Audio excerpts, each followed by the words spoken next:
Assalamualaikum warahmatullahi wabarakatuh. Bismillahirrahmanirrahim. Alhamdulillahilladzi arsala rasulahu bil huda wa dinil haqq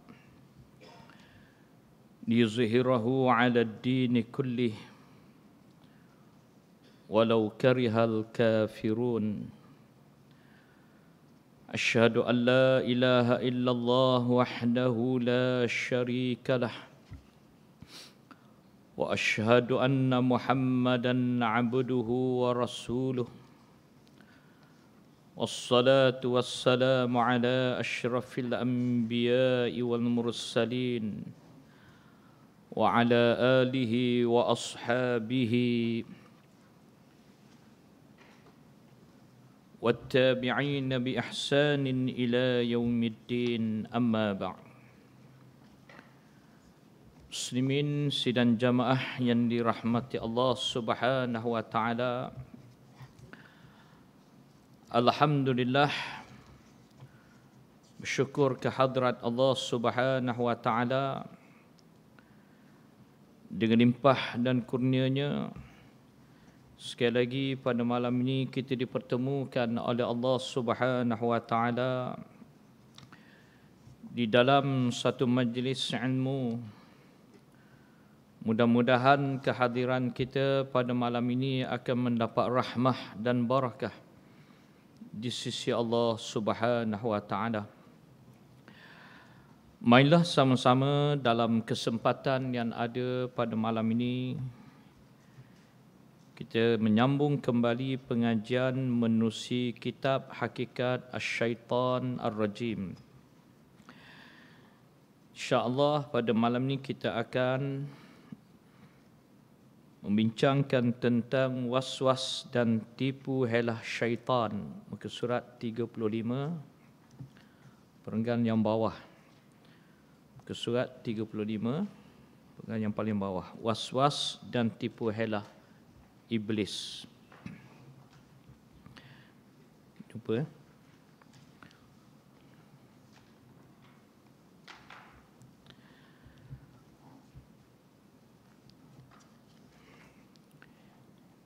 kita masih lagi membincangkan bab yang keempat, iaitulah Iblis mengeluarkan Adam AS dari syurga ke dunia.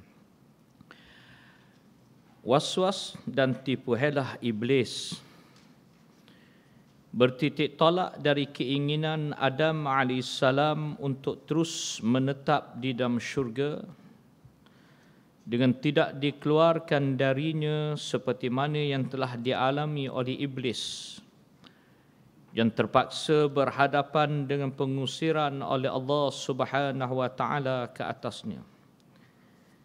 Iblis tidak mendiamkan dirinya. Ia merancang untuk mewaswaskan Adam AS dan Hawa bagi tujuan untuk mengeluarkan kedua-duanya dari syurga.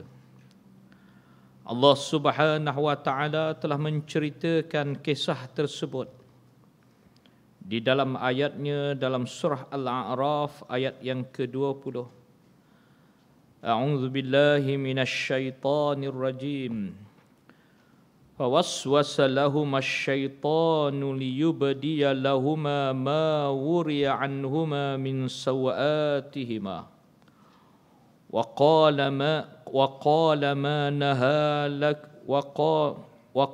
ما نهاكما ربكما عن هذه الشجرة إلا أن تكونا ملكين أو تكونا من الخالدين. Surah Al-A'raf ayat yang ke-20. Maksudnya, maka syaitan iblis itu mewaswaskan. Maka syaitan iblis itu mewaswaskan kedua-duanya, yakni Adam dan Hawa, supaya dapatlah ia menampakkan kepada mereka aurat mereka berdua yang telah sekian lama tertutup dari pandangan mereka. Sambil iblis berkata, tidakkah Tuhan kamu melarang kamu dari menghampiri pokok itu melainkan kerana dia tidak suka, supaya kamu berdua menjadi malaikat atau tidak menjadi orang yang kekal di dalam syurga. Surah Al-A'raf ayat yang ke-20. Ayat ini mengesahkan kepada kita berkenaan dengan tujuan iblis mewaswaskan Adam alaihissalam dan Hawa dengan tujuan untuk mengeluarkan kedua-duanya daripada syurga. Lalu iblis ini pun dia menghampiri Adam dan Hawa ini dengan menyuruh kedua-duanya memakan buah pokok yang dilarang, yang ditegah oleh Allah Subhanahu wa taala. Pokok itu bukanlah namanya pokok khuldi, orang panggil buah khuldi. Bukan. Dia tak ada nama pun. Cuma Allah Ta'ala sebut, pokok itu dilarang oleh Allah Subhanahu wa taala daripada dihampirinya. Dan pokok itu disebut dengan khuldi itu, al-khuld maknanya kekal. Jadi bila dia makan buah pokok itu, maka menyebabkan dia tidak kekal dalam syurga Allah Subhanahu wa taala. Itu yang dinamakan asal usul orang panggil buah khuldi ni. Buah khuldi. Buah khuldi itu maknanya kekal. Jadi ayat ini menjelaskan kepada kita muslimin yang dirahmati Allah, syaitan iblis ni bila dia menghampiri Adam dan Hawa ni, dia kata Allah Ta'ala larang kamu makan buah ni pokok ni dengan sebab dua perkara. Yang pertama, dia tak nak kamu ni berdua ni jadi malaikat. Illa an takuna malakaini. Dia tak nak kamu jadi malaikat. Sebab tu dia larang kamu makan buah ni. Yang kedua, Allah Ta'ala larang kamu daripada makan buah pokok ini ialah kerana autakuna minal khalidin, supaya kamu tak kekal dalam syurga. Supaya kamu tak kekal dalam syurga, sebab tu dia larang kamu makan. Jadi kalau kamu nak jadi macam malaikat, kekal dalam syurga, dan kamu nak duduk dalam syurga selama-lama, kamu kena makan, kata iblis. Kamu kena makan buah tu. Kalau kita agaknya makan tak? Allah Ta'ala larang tu, jangan makan. Kita kata, aku tak makan lah. Tuhan larang kan? Cuba kita tengok balik dalam kehidupan kita. Hari ni. Banyak perkara tak Tuhan larang? Tuhan larang mengumpat. Mengumpat tak? Mengumpat. Kan? Tuhan larang apa ni? Berbohong. Kita berbohong tak? Berbohong. Langgar tak? Langgar. Jadi, tak mustahil bagi Adam dan Hawa langgar perintah Allah. Allah kata jangan makan. Tapi dia makan juga. Sama macam kita hari ni. Tuhan larang, buat juga. Tak begitu. Jadi, dalam keadaan begitu, iblis yang begitu terdesak ni, dia terdesak sebab apa? Dia nak heret keluar Adam dan Hawa ni daripada syurga. Macam dia dikeluarkan oleh Allah SWT. Dia berdendam. Jadi dia pun guna helah tersebut. Sebagaimana kita ni kena waswas dan kita ni ditipu oleh syaitan iblis ni sampai hari ni, sampai kita melakukan dosa dan maksiat kepada Allah Subhanahu wa taala. Perkara sama je. Cuma beza dia, kita tak makan buah tu, tapi kita buat perkara-perkara lain yang Tuhan larang. Dalam keadaan kita juga langgar perintah Allah Subhanahu wa taala. Kita kata tak apalah, kita taubat. Macam Adam dan Hawa juga. Dia bertaubat sebelum dia keluar daripada syurga Allah Subhanahu wa taala, dan taubatnya diterima oleh Allah Subhanahu wa taala. Ayat surah Al-A'raf ini menjelaskan kepada kita bagaimana Allah Ta'ala cerita permulaannya syaitan iblis itu datang untuk mewaswaskan keduanya dengan cara apa? Dia nak supaya Adam dan Hawa ni tertanggal pakaian dia, pakaian syurga. Sebab apa? Iblis ni nak supaya Adam dan Hawa ni tertanggal pakaian syurga ni. Sebab pakaian syurga itu adalah pakaian kemuliaan kepada Adam dan Hawa yang sedang mendiami dalam syurga Allah Subhanahu taala. Jadi bila dia buat dosa, maka tertanggallah pakaian kemuliaan ini. Tertanggal, habis. Apa nama ni, terlondek habis. Baju, pakaian yang dipakai oleh Adam dan Hawa sebagaimana dicerita oleh Allah Subhanahu Wa Taala. Sebab apa tertanggal muslimin yang dirahmati Allah? Sebab apabila dia telah melakukan dosa, maka tidak layak lagi untuknya memakai pakaian kemuliaan syurga ini muslimin yang dirahmati Allah. Sebagaimana kita lah, kalau kita ni melakukan dosa dan maksiat kepada Allah, kita tak akan masuk syurga. Setelah mana kita dimasukkan ke dalam neraka, bakar dulu, hanguh dulu, azab dulu, habis tu baru masuk syurga. Baru boleh pakai pakaian syurga. Sebelum tu boleh pakai tak? Tak boleh pakai. Pasal tidak layak bagi kita untuk memakai pakaian syurga itu. Kerana apa? Kerana kita melakukan dosa dan maksiat kepada Allah, melakukan perkara-perkara yang ditegah oleh Allah Subhanahu Wa Taala. Sampailah Allah Taala cerita dalam ayat ini tertanggal pakaian kedua-duanya. Allah Subhanahu Wa Taala menjelaskan lagi tentang peristiwa tersebut menerusi ayatnya. Fawaswasa ilaihi syaitan qala ya Adam hal adulluka ala syajaratil khuld wa mulkin la yabla فأكلا منها فبدت لهما سوآتهما وطفقا يخصفان عليهما من ورق الجنة وعصى آدم ربه فغوى. Surah Taha ayat 120 hingga ayat 121. Maksudnya, setelah itu maka syaitan iblis membisikkan fikiran jahat, yakni waswas tadi, kepada Adam dengan berkata, wahai Adam, mahukah aku tunjukkan kepadamu pokok khuldi, iaitulah pokok yang akan kekalkan kamu dalam syurga. Itu makna syajaratul khuldi. Pokok tu bukan nama dia pokok khuldi sebagaimana saya sebut tadi, tapi pokok itu yang akan mengekalkan kamu dalam syurga. Itu maksud dia. Lalu, dan yang memberi kekuasaan yang tidak akan lenyap. Perkataan iblis yang dusta ini sangat menawan hati Adam dan Hawa. Tujuannya untuk menetapkan kediamannya di dalam syurga. Lalu kedua-duanya memakan buah dari pokok itu, maka terdedahlah kepada mereka aurat masing-masing.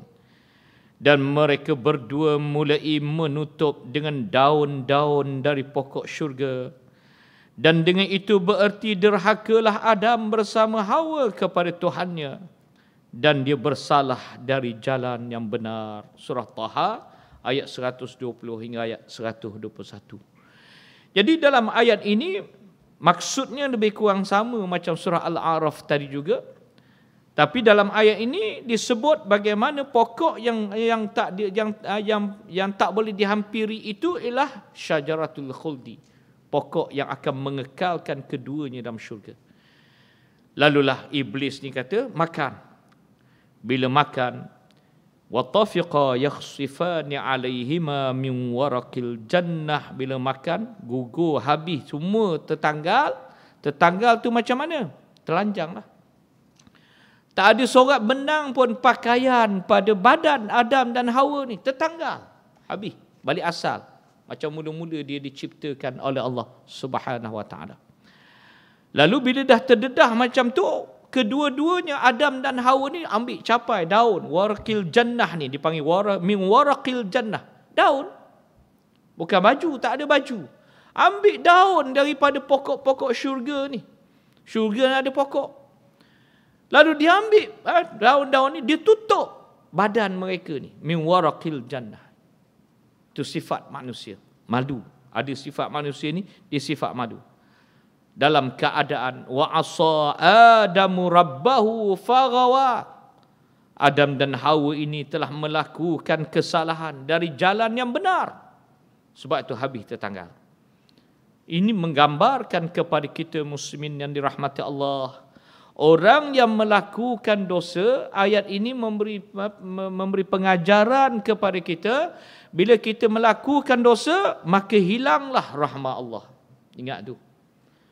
Dengan sebab satu dosa yang kita kerja, hilang satu rahmat Allah. Kalau kita buat banyak, makin banyaklah kebaikan yang akan hilang daripada diri kita. Kita agaknya satu hari ni berapa banyak dosa yang kita buat. Adam dan Hawa dia buat satu dosa pun dah tertanggal baju.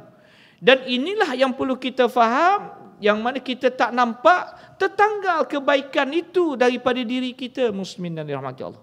Tertanggal. Kita je tak nampak. Kalau di zaman Adam dan Hawa sebagaimana yang Quran cerita ni, terus Allah Ta'ala tunjuk tertanggal. Kan? Kita, kalaulah kita buat 4 dosa, kejahatan atas muka bumi ni satu hari, maknanya kita sudah tertanggal kebaikan itu 4 benda, 4 perkara. Kalau kita buat 10 perkara jahat, benda maksiat dalam satu hari, 10 kebaikan akan hilang daripada kita. Dia makan habis. Jadi cara macam mana? Untuk balik semula kepada kebaikan, kita hendaklah bertaubat kepada Allah dan kembali semula melakukan amal yang soleh. Bertaubat kepada Allah dan kembali semula melakukan amal yang soleh. Inilah yang perlu difahami oleh kita semua. Yang mana tertanggalnya kebaikan tu kita tak nampak. Tidak sebagaimana Adam dan Hawa, tertanggalnya kebaikan tu terus Allah Ta'ala bagi nampak. Demikianlah tipu daya iblis yang amat menawan hati. Serta ia bersumpah terhadap kedua-duanya, yakni Adam dan Hawa. Lalu Allah Subhanahu wa Ta'ala berfirman, wa qasahuma inni lakuma laminan nasihin fadallahuma bighurur. Surah Al-A'raf ayat yang ke-21 hingga ayat 22. Dan iblis bersumpah kepada keduanya dengan berkata, sesungguhnya aku ini adalah benar-benar dari kalangan para penasihat kepada kamu berdua. Iblis ni, dia datang jumpa Adam dan Hawa, dia cakap, dia kata apa? Inni lakuma laminan nasihin. Nasihin ni penasihat lah. Aku ni, kata iblis, penasihat kepada kamu berdua. Jadi Adam dan Hawa ni dia tahu dah Allah Ta'ala pesan banyak kali kat dia, jaga-jaga dengan iblis ni. Dia akan merosakkan kamu, jangan kamu terpengaruh. Jadi sifat manusia ni sebagaimana yang dicerita oleh Allah dalam ayat yang lain, dia lupa. Dia lupa. Macam kita juga lupa. Tak tua lagi. Pelupa dah. Lupa satu hal, nyanyuk lagi. Kan? Kita ni cepat lupa. Dan sifat manusia memang lupa. Ayat ini memberi suatu gambaran kepada kita bagaimana Adam itu yang dicipta oleh Allah, salah satu daripada sifat yang ada kepada manusia ni, dia lupa. Dia pelupa. Padahal Allah dah pesan, dah beritahu, dia lupa bahawa iblis ni jahat. Tapi bila iblis tu datang dan iblis mengaku laminan nasihin, aku ni penasihat kamu, kamu kena dengar aku. Fadallahuma bighurur. Lalulah dia kata apa lagi? Lalu syaitan itu dapat mengarahkan kedua-duanya dengan tipu daya yang sangat licik. Ghurur maknanya tipu daya, tipu hedah. Dengan sebab itu Adam dan Hawa itu tergelincir dengan sebab dia menjadikan iblis itu sebagai penasihat. Kita pun macam itulah. Hari ini berapa banyak nasihat-nasihat iblis yang kita ikut, yang dibisikkan oleh iblis. Berapa banyak perkara yang kita buat, yang kita ikut telunjuk iblis, yang kita ikut panduan, guideline daripada iblis, la'natullah. Dan itulah antara sifat manusia. Dia lupa bahawa iblis itu adalah musuh yang paling nyata. Iblis menipu Adam AS dengan cara mempengaruhi dia untuk menurut keinginannya sendiri. Tanpa mengesyaki iblis adalah makhluk penipu dalam menjalankan agenda penipuannya. Serta ditambah lagi dengan pengakuan sumpahannya bahawa ia adalah sebagai penasihat kepada kedua-duanya. Demikianlah juga keadaan tipu daya iblis dan syaitan terhadap anak cucu Adam di dunia ini. Sebab apa jadi macam tu? Kita tak nampak muslihat iblis syaitan ni. Sebab apa?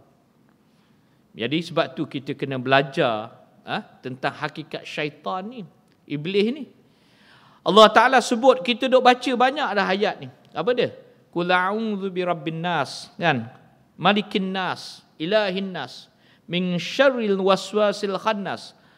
Min syarril waswasil al-khannas. Cuba tengok ayat ni. Min syarril waswasil khannas. Daripada kejahatan al-waswas. Al-waswas ni ada jenis setan ni, nama ni al-waswas, kata Allah Ta'ala. Al-waswas. Kita kadang duk baca je, tak tahu hakikat game iblis ni. Ada seekor ni, setan ni, nama dia al-waswas. Ni semua ada ni. Saya pun ada. Dia mari kita. Kerja dia apa dia? Allah Ta'ala sebut dalam surah An-Nas tu. Yang ayat orang buat syifa semua ni. Baca ayat ni. Allah Ta'ala sebut min syarril waswasil khannas, al-waswas. Dia datang, dia akan waswas kita. Jangan buat. Kamu muda lagi, tak perlu. Macam adik-adik ni duk hafal Quran. Baca sikit-sikit dah. Dah baca. Tak payah baca, tutup Quran. Muda lagi, kita muda lagi, lambat lagi nak habis ni. Muda lagi, panjang lagi umur kita. Kita pun lena, tak apa. Itu waswas. Habis. Lepas tu bila pula al-khannas? Bila kita lawan. Tak. Umur ni walaupun muda, ramai dah orang mati. Covid ni ramai dah orang mati. Tak boleh, aku kena hafal Quran juga. Kena habiskan juga. Tak boleh, aku nak baca juga. Aku tak nak layan. Al-khannas pun datang. Nama seekor lagi setan ni ialah al-khannas. Allah Ta'ala sebut. Waswas tadi dia waswas kita. Jangan buat. Al-khannas datang ni dia menaturalkan kita. Maksudnya menjadikan kita ni kembali tenang. Apa dia? Tak boleh ikut ni. Tak boleh ikut. Aku kena buat, kena baca, kena solat. Tak boleh ni. Aku kena buat. Dia pun datang. Al-khannas datang. Al-khannas kata, okey tak apa. Dia pujuk kita. Tak apa. Jangan buat. Stop. Tak perlu. Relax. Al-khannas dia datang untuk menjadikan kita tu relax. Tenang. Tadi kita lawan lah. Dia datang, relax. Jadi relax. Bila al-waswas tu datang balik? Waswas tu datang balik bila kita dah lalai, lupa, dia datang balik. Al-waswas tu datang balik. Bila kita sedar balik, al-khannas datang. Okey. Tak apa, tak nak buat, tak apa. Relax dulu. Itu al-khannas. Yang kata relax dulu tu al-khannas. Tak apa. Kalau kamu nak baca juga, tak apa, baca. Itu al-khannas. Nampak baik kan? Tapi ni kepala setan ni, al-khannas. Dua ni hari-hari duk main kat kita. Malam ni itu. Malam ni pun ada. Ni dua ekor ni. Yang pertama, dia hasut kita, al-waswas. Saya nak bagi faham betul-betul ni. Bagaimana game dia. Game ni, ramai orang tak cerita kadang-kadang. Baca saja game dia. Saya cerita dia punya modus operandi dia. Dia game kita. Okay? Kita pun, saya ulang sekali lagi. Kita pun rasa, tak boleh ni. Mana boleh? Aku nak baca juga Quran. Nak solat juga. Nak bangun juga semayang malam. Bangun. Masa tu bila kita ada kesedaran bahawa tak boleh ni, aku kena solat ni, Allah wajibkan semayang ni. Masa ada kesedaran tu, al-khannas tu datang. Kalau datang, okey tak apa. Solat. Tu yang jadi solat tu. Solat, lepas tu solat tu ngantuk, dia datang. Tidur dulu. Tidur tu waswas pun datang balik. Tak payah buatlah. Manusia ni bila begitu keadaan, dia tahan tak? Kadang-kadang kita tahan, kita lawan, struggle. Kadang-kadang kita ikut, kita tak solat, kita tak melakukan apa yang disuruh oleh Allah SWT. Pasal apa? Game tu setiap masa. Setiap masa. Macam tengok orang main game kan? Ni adik-adik main game tak? Main. Nak tinggal tu, payah nak tinggal kan? Sebab kita tengah main game. Gitu. Al-waswas al-khannas ni, dia duk main game kita ni, di game kita ni sepanjang hari, sepanjang masa. Dia tak tinggal kita. Macam tu, kadang kita main game, tapi tinggal ni. Begitulah keadaan dia gamekan kita. Itulah dia penyakit al-waswas al-khannas. Jangan duk baca je. Min syarril waswasil khannas tadi tu. Itu adalah 2 ekor ni. 2 ekor setan ni yang akan melakukan perkara itu kepada kita. Jadi sebab itulah yang akan menjadikan kita terus melakukan perintah Allah ialah keimanan kita kepada Allah, ketakwaan diri kita kepada Allah SWT. Kita tak peduli, kita buat juga, kita lawan juga. Tapi lawan manusia secara mana sangat? Akhir sekali, kadang-kadang masa time kita lupa tu, masuk balik. Dia masuk balik. Jadi sebab itulah keadaan diri kita ni mesti sentiasa dalam keadaan bersiap sedia. Okey, habis itu. Menerusi 2 alasan dan 1 sumpahan yang digunakan oleh iblis sebagai satu taktik dalam melakukan tipu daya terhadap Adam AS dan Hawa ini, sehingga memikat hati kedua-duanya. Tuhan pesan dah, iblis ni jangan jadikan dia penasihat. Tapi oleh kerana manisnya janji dia, pandainya dia menipu Adam dan Hawa ni, akhir sekali Adam dan Hawa ikut juga. Antara alasan dan sumpahan itu ialah yang pertamanya, bahawa dengan memakan buah dari pokok yang ditegah oleh Allah Subhanahu wa taala itu akan menjadikan Adam AS dan Hawa sebagai malaikat yang akan menjadi penghuni tetap dalam syurga. Ini masalah juga. Kita ni, identiti kita ni, diri kita kena kenal diri kita. Kita adalah manusia. Kita tak boleh jadi malaikat. Tapi Adam dan Hawa ni, dia nak jadi macam malaikat. Mana boleh? Itu antara kesilapan. Allah Ta'ala cerita ni dalam Quran. Allah jadikan Adam sebagai Adam. Daripada apa? Daripada tanah. Kan? Tapi oleh kerana Adam dan Hawa ni nak duduk kekal dalam syurga ni, dia nak jadi macam malaikat. Nak jadi macam malaikat.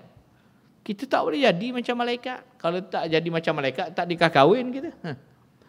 Tak makan kita. Kan? Puasa pun dah. Dah melilau cari makanan lepas tu. Kita ni tak tahan. Malaikat mana makan, mana minum, kan? Mana kahwin? Tak ada. Jadi dalam keadaan begitu, oleh kerana dia ni nak jadikan dirinya sebagai malaikat. Sebab apa? Kalau dah jadi malaikat, dia takkan keluar daripada syurga. Sebab malaikat akan kekal dalam syurga Allah Subhanahu wa taala. Itu yang pertama. Yang kedua, bahawa dengan itu akan menjadikan Adam dan Hawa dari kalangan orang yang kekal dalam syurga. Jadi dia nak sangat duduk dalam syurga selama-lama. Jadi dia pun ikutlah nasihat iblis tadi, dia pun makan buah tu. Dengan sebab itu dia dikeluarkan oleh Allah daripada syurga. Yang ketiga, pembohongan iblis terhadap Adam dan Hawa ini dengan merekakan satu nama secara dusta terhadap pokok yang diharamkan, iaitulah syajaratul khuldi, pokok yang kekal. Syaitan disebut nama syajaratul khuldi, pokok yang akan kekalkan kamu dari syurga. Siapa yang bagi nama tu? Iblis. Syajaratul khuldi ni bukan Allah yang bagi nama, macam yang saya sebut tadi. Bukan. Allah hanya sebut hadhihi syajarah, pokok ni. Allah Ta'ala tak kata syajaratul khuldi, bukan. Siapa yang bagi nama syajaratul khuldi ni? Iblis. Iblis yang bagi nama. Sebab apa diberi nama syajaratul khuldi? Kerana pokok ini digunakan sebagai alat untuk menipu dan pancing Adam dan Hawa ni. Pokok yang akan mengekalkan kamu dalam syurga. Itu maksud syajaratul khuldi. Jadi kita semua jangan namakan pokok tu dengan syajaratul khuldi. Itu nama tu diberi nama oleh iblis. Ada satu tempat tu, lama dah saya pun tak apa ingat dah berapa tahun, lama dah saya mengajar tafsir. Sampai ayat ni, lepas tu saya sebutlah bahawa pokok ni bukan nama pokok Al-Khuldi. Allah Ta'ala tak bagi nama. Lepas tu ada jemaah tu datang. Beritahu dia tak puas hati. Dia kata apa? Macam mana ustaz kata pokok ni bukan pokok syajaratul khuldi? Quran kan sebut syajaratul khuldi. Kan? Kenapa ustaz kata pokok ni tak ada nama? Yalah, memang Allah Ta'ala tak bagi nama. Yang bagi nama syajaratul khuldi ni adalah iblis. Awak nak ikut Allah ke nak ikut iblis? Saya tanya. Dia tak faham. Macam mana dia nak faham?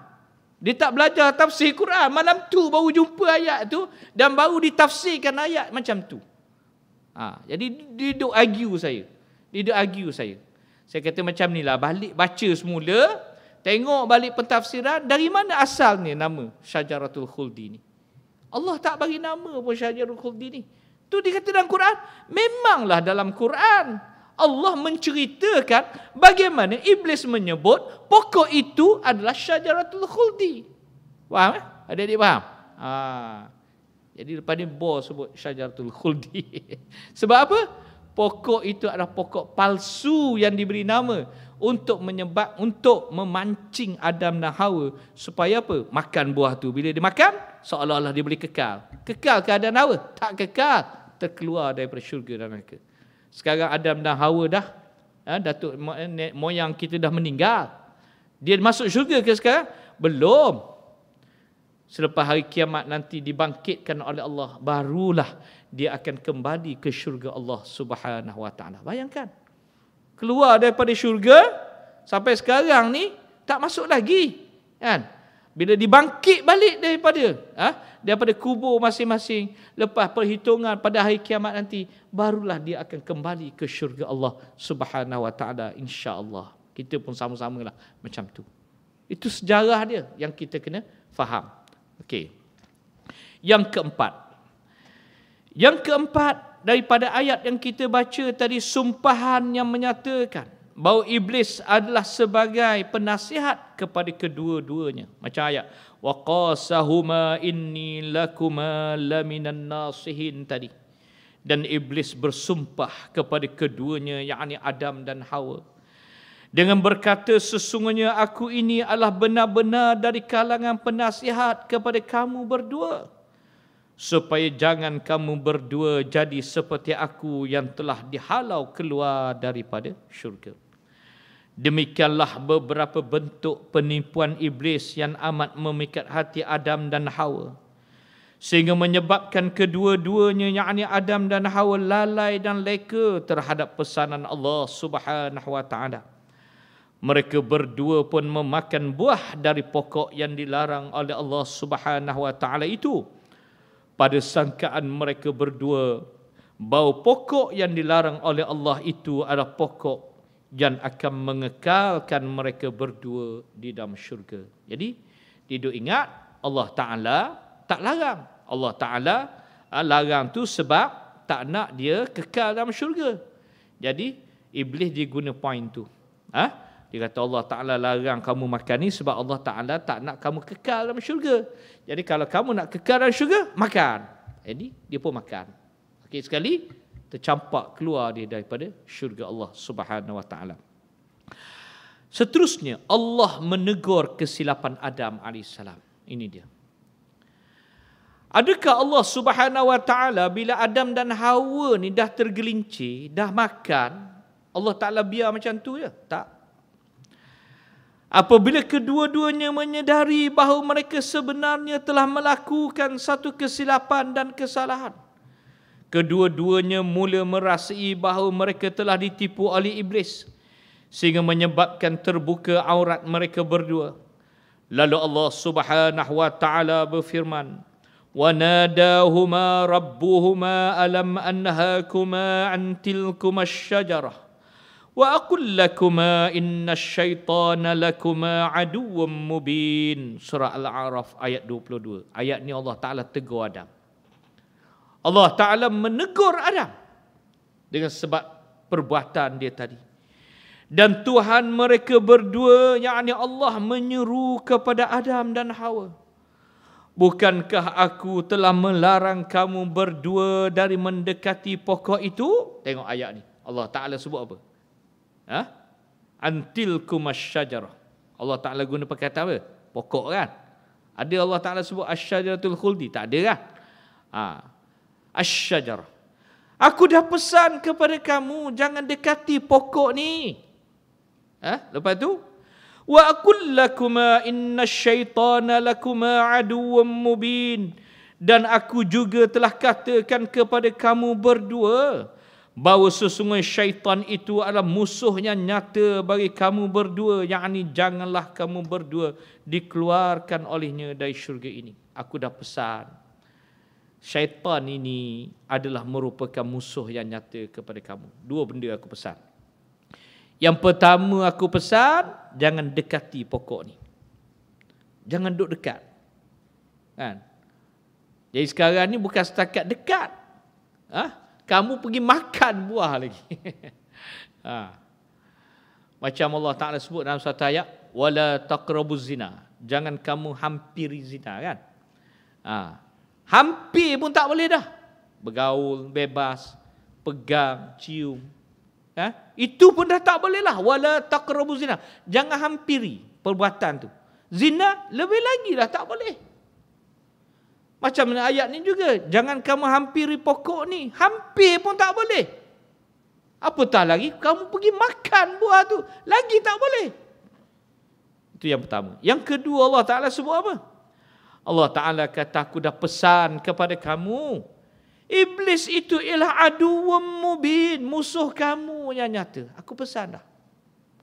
Jadi Allah Ta'ala menegur di atas kesalahan dan kesilapan yang dilakukan oleh Adam dan Hawa ni. Ini dia ayat surah Al-A'raf ayat yang ke-22. Lalu seterusnya lagi, bila dah begitu, dah buat benda yang Tuhan larang, apakah kesan daripada perbuatan tersebut? Arahan Allah keluar daripada syurga. Dengan sebab perbuatan Adam AS dan Hawa yang telah melanggar larangan Allah, mereka telah diberi hukuman oleh Allah Subhanahu wa Ta'ala dengan dikeluarkan kedua-duanya dari syurga. Lalu Allah Subhanahu wa Ta'ala mengeluarkan arahan menerusi firman-Nya, arahan Allah supaya kedua-duanya keluar ni. Surah Al-A'raf ayat 24 hingga ayat 25. Qala ihbitu ba'dukum li ba'din adu walakum fil ardi mustaqarrun wa mata'un ila hin. Qala fiha tahyawna wa fiha tamutuna wa minha tukhrajun. Maksudnya, Allah berfirman, turunlah kamu semuanya dengan keadaan sebahagian kamu menjadi musuh bagi sebahagian yang lain. Dan bagi kamu disediakan tempat kediaman di bumi dan juga diberi kesenangan hinggalah ke suatu hari, iaitulah mati. Allah berfirman lagi, di bumi itu kamu hidup dan disitulah juga kamu mati, dan dari itu pula kamu akan dibangkitkan semula pada hari kiamat. Ayat ini menggambarkan bagaimana permulaan Adam dan Hawa itu dikeluarkan oleh Allah dari syurga. Mana ihbitu ba'dukum li ba'din adu. Allah Ta'ala kata, kamu semua ni akan menjadi musuh kepada sebahagian yang lain. Kamu kena keluar daripada syurga ni. Kamu bawa halah masing-masing. Kamu hiduplah cara kamu. Walakum fil ardi mustaqarrun wa mata'un ila hin. Ke mana? Ke bumi. Kamu pergilah ke bumi itu, kata Allah Subhanahu Wa Taala, di situlah tempat kediaman kamu. Tak kisahlah kamu nak bina banglo ke, kamu nak bina bansal biasa ke, kamu nak nak buat apartment ke, tak kisah.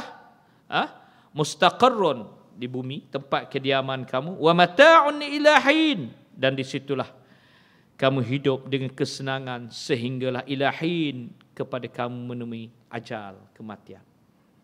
Kamu akan mati, tak hidup selama-lama. Kamu turun ke bumi, bermusuhlah kamu, bawalah diri kamu, kata Allah Ta'ala, di bumi itulah tempat kediaman kamu, di bumi itulah tempat kamu mencari kesenangan, sehinggalah ke suatu masa ditetapkan, itulah ajal. Kita tengok, ramai daripada kalangan manusia ini mati. Dan semua kita akan mati. Lalu Allah Subhanahu wa taala sebut lagi, qala fiha tahyawna. Di bumi itulah kamu hidup, kamu jalanilah kehidupan, kamu hidup. Wa fiha tamutun. Di bumi itulah kamu akan mati. Ada orang kata, saya tengok ustaz, ada yang tak mati pun, tak ke bumi pun. Mati dalam laut macam kapal selam yang Indonesia tu kan. Beberapa bulan lepas tu meletup, tak tahu kubur di mana. Itu bumi juga tu, walaupun dalam laut. Itu bumi. Maknanya mereka itu mati di bumi. Wa fiha tamutun, di alam yang lain daripada syurga ataupun neraka. Wa minha tukhrajun, di bumi jugalah kamu akan dibangkitkan. Tak kisahlah kamu tenggelam dalam air ke, mati dalam air ke, di gunung ke, di mana ke, tak jumpa cari ke, mati kamu di mana, pada hari kiamat nanti kata Allah, tukhrajun, kamu akan kembali dibangkitkan oleh Allah Subhanahu wa taala. Allah Taala cerita, beritahu kepada Adam AS sebagai suatu preparation, persiapan dia untuk berhadapan dengan suasana baru. Dia keluar ni daripada syurga ni, suatu alam baru yang tak sama macam syurga. Di mana? Di bumi. Ini orang kata cari penyakit ni. Cari penyakit kan, duduk tempat yang elok dah, senang dah, akhir sekali terpelanting keluar ke dunia. Dunia ni bukan sedap pun. Macam ni je lah dunia ni kan. Pergi balik buat benda sama je kita ni kadang-kadang kan. Tapi itulah yang berlaku kepada Adam dan Hawa. Dia terpaksa hadapi suasana yang telah ditetapkan oleh Allah Subhanahu wa taala. Apa dia? Dia berada di bumi. Lalu Adam dan Hawa ni, adakah dia keluar daripada syurga tu dalam keadaan dia bertaubat ke tak bertaubat? Kita tahu Iblis dia keluar daripada syurga tanpa bertaubat. Adam dan Hawa ni macam mana pula? Adakah dia bertaubat atau tidak? Demikianlah arahan Allah Subhanahu wa taala kepada kedua-duanya, di mana kedua-duanya amat menyesal sambil bertanya kepada Allah, "Wahai Tuhanku, apakah kamu nampak sekiranya aku bertaubat dan beristighfar?" Allah menjawab, "Jika begitu, aku akan bawa kamu masuk semula ke dalam syurga." Lalu kedua-duanya bertaubat dengan lafaz, "Qala Rabbana zalamna anfusana wa illam taghfir lana wa tarhamna lanakunanna minal khasirin." Surah Al-A'raf ayat 23. Adam dan Hawa kata kepada Allah Ta'ala, "Wahai Allah, bolehkah aku ni nak bertaubat? Aku nak bertaubat, aku menyesal di atas perbuatan aku ni." Allah Ta'ala kata, "Kalau begitu, kamu boleh bertaubat. Dan aku akan mengembalikan semula kamu ke syurga." Allah Ta'ala janji kepada Adam dan Hawa. Tapi sekarang tak boleh, kamu kena keluar dulu daripada syurga. Turun dulu. Tapi aku berjanji kepada kamu, aku akan mengembalikan semula kamu ke dalam syurga, kata Allah Ta'ala. Inilah yang dia tak masuk lagi ni. Kan? Lalu dia pun bertaubat kepada Allah. Di antara lafaz taubat dia ini dia yang kita baca, "Rabbana zalamna anfusana wa illam taghfir lana wa tarhamna lanakunanna minal khasirin." Itu lafaz taubat Adam dan Hawa yang kita baca, banyak kali kita baca kan. Rabbana zalamna anfusana wa illam taghfir lana wa tarhamna lanakunanna minal khasirin. Siapakah manusia yang pertama yang ucap ni? Adam dan Hawa. Lafaz ni. Apa maksudnya?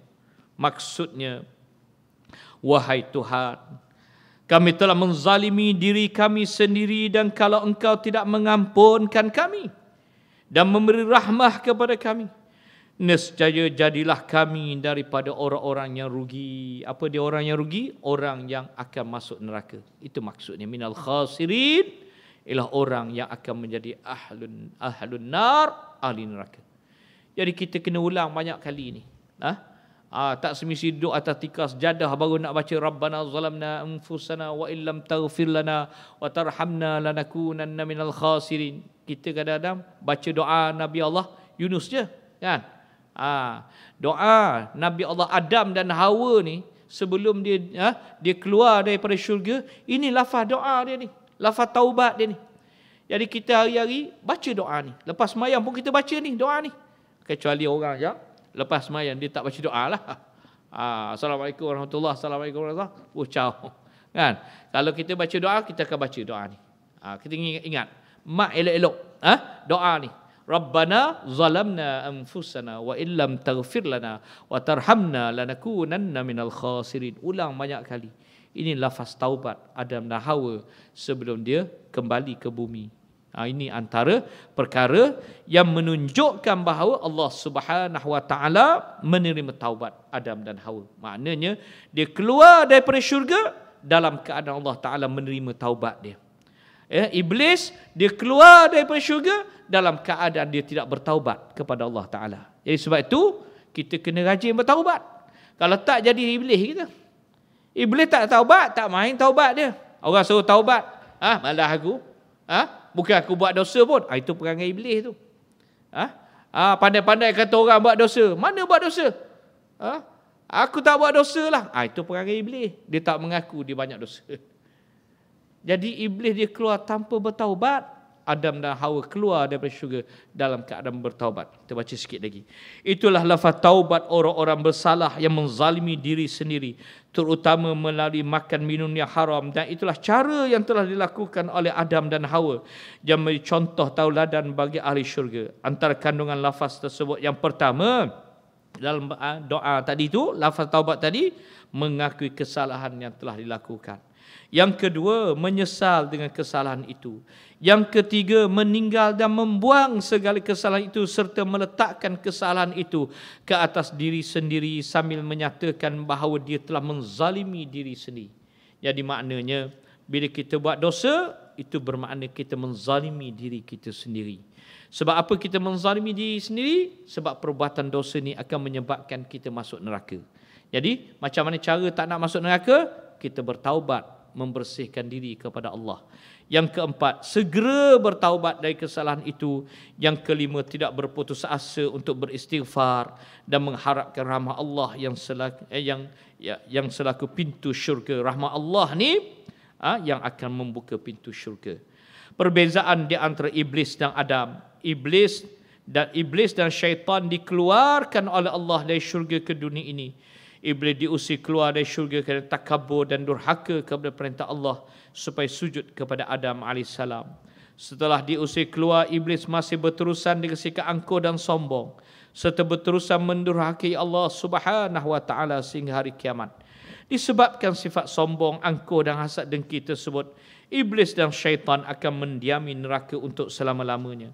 Manakala Adam dan Hawa kedua-duanya dikeluarkan dari syurga kerana tertipu oleh was-was iblis, la'natullah. Kemudian mereka berdua bertaubat kepada Allah, lalu mereka berdua dikembalikan semula ke syurga bersama anak cucu mereka yang mengikuti jalan Allah Subhanahu Wa Taala. Cara untuk kembali semula ke jalan Allah yang lurus ialah dengan bertaubat dan sentiasa berdoa kepada Allah Subhanahu Wa Taala. Kesalahan dan dosa yang diiringi oleh istighfar dan taubat adalah sama seperti kesalahan Adam dan Hawa yang diterima taubatnya oleh Allah. Manakala kesalahan dan dosa yang tidak diiringi dengan istighfar dan taubat akan membentuk kekotoran jiwa dan bertambah keras jiwa disebabkan kedegilan dan kesombongan. Demikianlah keadaan kesalahan dan dosa iblis, na'atullah alaih, yang enggan kembali kepada Allah untuk bertaubat. Itulah beza antara iblis dan Adam. Iblis tak bertaubat, Adam AS bertaubat kepada Allah. Saya rasa itu sahaja pengajian kita malam ini, dan insya-Allah kita sambung bulan depan. Aqul qouli hadza wa astaghfirullahal azim li wa lakum. Assalamualaikum warahmatullahi wabarakatuh.